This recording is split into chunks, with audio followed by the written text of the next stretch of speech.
အားလုံးပဲမင်္ဂလာပါ Firebase မြန်မာနေဆိုပါတယ်ကျွန်တော်ဒီနေ့မှာတော့ဒီ switch အကြောင်းကိုပြောမယ်ဒီ switch အကြောင်းမပြောခင်မှာဒီ if else တွေကိုအရင်ပြောမယ်ဒီအရှိမပြောခဲ့တယ်လို့ပဲဒီ traffic light exam ရဲ့ကျွန်တော်တို့ရှိမှလည်းပြောခဲ့ပြီးအဲ့တော့ဒီ if else နဲ့ if နဲ့မတူဘူးဆိုတာကိုညမှာလာပြီးတော့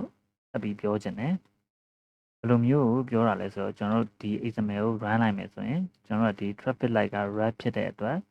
ဒီ command store လေးကအလုပ်လုပ်ပါမယ်ဒီနောက်က s တွေကအခုမှအလုပ်မလုပ်တော့ဘူးဒါကိုအလုပ်လုံးမလုပ်စစ်ချင်တယ်ဆိုရင်ကျွန်တော်တို့ကလာပြီးတော့ဒီည print ထုတ်ထားလိုက်မယ်ဒီ command လေးတွေကို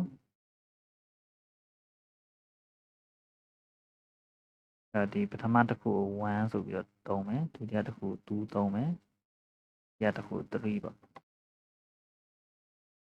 ဒီအဲ့ဆိုရင်ကျွန်တော်တို့ print ထုတ်လိုက်မယ်ဆိုရင်ဒီ traffic light တန်ဖိုးက red ဖြစ်တဲ့အတွက်ဒီ if တဲ့အကောင့်တွေအလုပ်လုပ်မယ် stock ကိုလည်း command နဲ့ထည့်ပြီးတော့ဒီ print ဆိုတာကြီးကိုလည်းသူကလုပ်လိုက်မယ်အဲ့တော့ဒီနောက်က SD ကတခုမှအလုံးမလုပ်တော့ဒီမှာလာမပေါ်ဘူးအဲ့တော့ဒီနေရာရောက်တော့ဒီ command ကိုလာပြီးတော့အလုပ်လုပ်မယ်အဲ့တော့ဒီ if s နဲ့လုပ်တယ်ဆိုရင်ကျွန်တော်တို့ဒီနောက်ကကောင်တွေအလုံးမလုပ်ဘူးတကယ်ကျွန်တော်ဒီနေရာမှာရေးလို့မဟုတ်ဘဲနဲ့ဒီနေရာမှာ red ဆိုပြီးတော့လာပြီးပြောင်းလိုက်မယ်အဲ့တော့ run ကိုနှိပ်လိုက်ကျွန်တော်ဒီ traffic red ဆိုတဲ့ကောင်က stop ကလာပြီးတော့အလုံးလုပ်သွားတယ်။ဘာလို့လဲဆိုတော့ traffic light က red ဖြစ်နေလို့ဒါပေမဲ့ဒီနေရာမှာလည်းကျွန်တော်တို့ဆက်ထားတာ traffic light က red ဖြစ်တယ်ဆိုရင် slow down ဆိုပြီးတော့ကြောင်းထည့်ဆိုပြီးတော့ကျွန်တော်တို့ခိုင်းထားတယ်ဒါပေမဲ့ဒီကောင်ကြီးကလာပြီးတော့အလုံးမလုပ်တော့ဘူးဘာလို့လဲဆိုတော့ဒီကောင် s ဒီသူ့ရဲ့ရှေ့မှာ s ရှိနေလို့ပါအဲ့တော့ဒီ if statement ကဒီအဆင်ပြေသွားပြီဆိုရင်ဒီနောက်က s တွေကလာပြီးတော့အလုံးလုပ်တော့မှာမဟုတ်ဘူးအဲ့တခုကိုသိစေချင်တယ်အကယ်၍ကျွန်တော်တို့ဒီနေရာမှာ s တာလာပြီးတော့မထည့်ခဲ့ဘူးဆိုရင်ဒီကောင်ဘယ်လိုဖြတ်သွားမလဲဆိုတော့ဒီလိုမျိုး scope နှစ်ခုပုံစံဖြတ်သွားမယ်အဲ့တော့ run ကိုလာပြီးတော့နှိပ်လိုက်ရင်ကျွန်တော်တို့ဒီနေရာမှာ red ဖြစ်တဲ့အတွက်ဒီကောင်ကြီးကိုအလုပ်လုပ်တယ် print 1 command အလုပ်လုပ်တယ်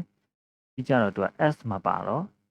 စကနေပြန်ပြီးတော့ပြန်စစ်လိုက်တဲ့သဘောမျိုးဖြစ်သွားတယ်အဲ့တော့ဒီကောင် red ကိုပဲလာပြီးထည့်တာဖြစ်တဲ့အတွက်ဒီ command slow down ကြီးကိုလာပြီးတော့အလုပ်လုပ်သွားတယ် print ဆိုပြီးတော့အဲ့ကောင်အလုပ်လုပ်သွားတော့နောက်ဆုံးသူ့ရဲ့ command ကြီးကကျွန်တော်တို့လိုချင်တဲ့ကောင်မဟုတ်ဘဲနဲ့ဒီ slow down ဆိုတာကြီးဖြစ်သွားတယ်အဲ့ဒါဘာလို့လဲဆိုတော့ကျွန်တော်တို့ဒီ if ဆိုပြီးတော့လာပြီးစစ်ထားလို့ပါအညာမှာဒီ s မပါနေလို့ပါဒီ s တာပါတယ်ဆိုရင်တော့ကျွန်တော်တို့ဒီ s ရဲ့အနောက်ကကောင်တွေအလုံးမလုပ်တော့ပါဘူးဒီရှေ့ကောင်ကဒီမှန်သွားတယ်ဆိုရင်ဒီ s ရဲ့နောက်ကကောင်တွေအလုံးမလုပ်ဘူးဒီ s တာမပါဘူးဆိုရင်တော့သူကပြန်ပြီးတော့ဒီကောင်လည်းပြန်စစ်ဒီကောင်လည်းပြန်စစ်ဆိုပြီးတော့အလုပ်လုပ်မှာအဲ့တော့နားနဲ့လိမ့်မယ်လို့တော့ထင်တယ်ဘာလို့လဲဆိုတော့ရှင်းနေရှုပ်တွေဖြစ်နေမှာဆိုလို့ဒါ if s ရဲ့သဘောတရားအဲ့လိုမျိုးပဲကျွန်တော်တို့ဒီ if s တွေရိုးဒီလိုမျိုး if တွေလာရေးတာမျိုးမဟုတ်ပဲねဒီလိုမျိုး if s လို့ပြီးတော့သုံးချင်တယ်ဆိုရင်နောက်ထပ်တစ်နည်းရေးလို့ရတယ်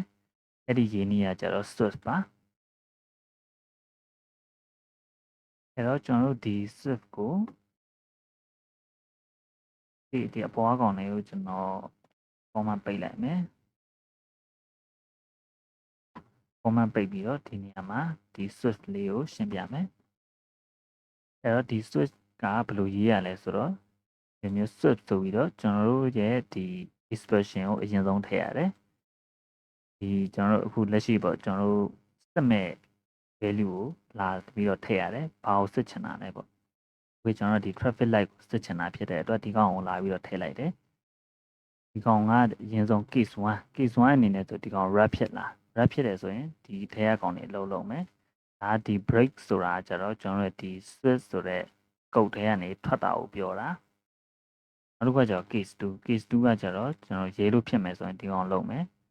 နောက်တစ်ခုကကျတော့ green ဖြစ်မယ်ဆိုရင်ဒီကောင်လုံးမယ်အဲ့တော့ကျွန်တော်တို့ကဒီရှေ့က fs နဲ့တူတူပဲ fs ဆိုရင်လည်း red ဖြစ်မယ်ဆိုရင်ဒါ red ကိုလို့ s အဲ့လိုမှမဟုတ်ဘူးဆိုရင် yellow ဖြစ်လာထပ်စစ်အဲ့လိုမှမဟုတ်ဘူးဆိုရင် green ဖြစ်လာထပ်စစ်တဲ့ပုံစံမျိုးပဲဒီ switch ကလည်းအရင်ဆုံးသူက case တစ်ခုနဲ့အရင်စစ်လိုက်မယ် red ဖြစ်လာဆိုပြီးစစ်မယ် red ဖြစ်ရင်ဒီကောင်ကိုလုံးမယ် red မဖြစ်ဘူးဆိုရင်ဒီကောင်ကိုထပ်စစ်မယ်စစ်ပြီးတော့ဒီကောင်ကိုအလုပ်လုပ်မယ် အဲ့လိုမှမဟုတ်ဘူးဒီ yellow လည်းမဟုတ်ဘူးဆိုရင်သူက green ဖြစ်တယ်ဆိုရင်ဒီကောင်လာပြီးလှုပ်လုပ်မယ်အဲ့ဒီသဘောတရားပဲနောက်ဆုံးဒီ case 3ခုလုံးနဲ့မညီဘူးဆိုရင်ဒီ default ကိုလာပြီးတော့လှုပ်လုပ်မယ်အဲ့တော့ကျွန်တော်တို့ဒီကောင်ကို run လိုက်မယ်ဆိုရင် traffic light က red ဖြစ်တဲ့အတွက်ဒီ case red ထဲကကောင်လေးကိုလာပြီးတော့အလုပ်လုပ်သွားမယ် traffic is red ပြီးတော့ stop ဆိုပြီးတော့ပြင်မယ်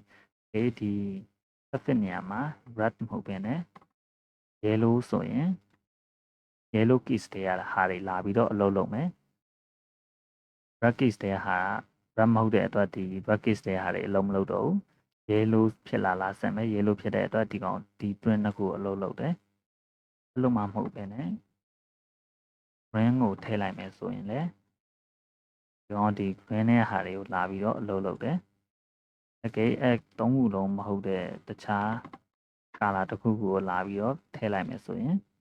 သူက default တွေကကောင်းလာပြီးတော့အလုပ်လုပ်သွားတယ်။ okay ဒါဆိုရင်တော့နားလည်လိမ့်မယ်လို့ထင်တယ်ဒီ switch နဲ့ဒီ if else တွေနဲ့အတူတူပဲအဲ့တော့ရှေ့မှာပြောခဲ့သလိုပဲရှင်းလေရှုပ်လေဖြစ်မှာဆိုလို့ဒီ if else နဲ့ if ဒီ if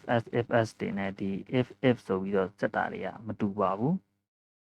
အဲ့ဒါကိုလည်းသတိပြုပါဒါဆိုရင်တော့ဒီ switch အကြောင်းကိုနားလည်လိမ့်မယ်လို့ထင်တယ်အားလုံးပဲကျေးဇူးအများကြီးတင်ပါတယ်